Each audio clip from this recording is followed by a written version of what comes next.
شاعر اشفاق احمد صائم۔ سنا ہے لوگ کہتے ہیں تعلق ٹوٹ جائے تو وہ یکسر ٹوٹ جاتا ہے،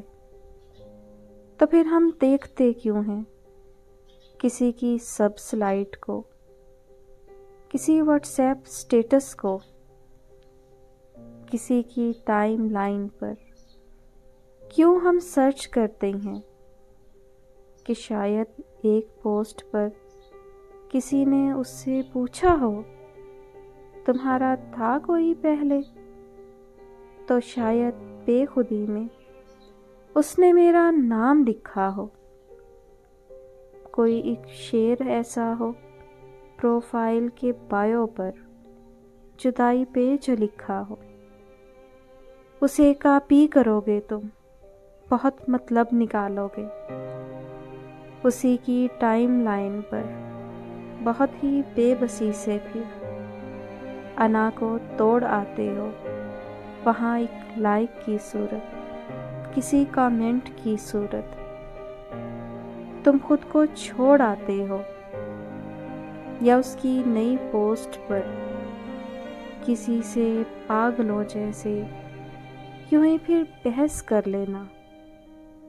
کہ تمہارا نام مسلسل اسے نوٹیفیکیشن میں نظر آئے تو تم اس کو یاد آؤ گے، شاید آ بھی جاؤ گے، تو کیا رپلائی آئے گا کہ جب ترک تعلق ہے تو پھر کیوں دوسروں سے اس کی خیریت معلوم کرتے ہو، تو کیوں اس کی ہر ایک ڈی پی کو جا کے زوم کرتے ہو، پھر اس کی ہر ایک پکچر پہ یوں حالے کی صورت میں کبھی انگلی گھماتے ہو، تو پھر کیوں اس کی تصویروں کو اپنا دکھ سناتے ہو، کبھی اس کی سٹوری پر سٹیکر بھیجنا کوئی، کبھی اس کے سٹیٹس پر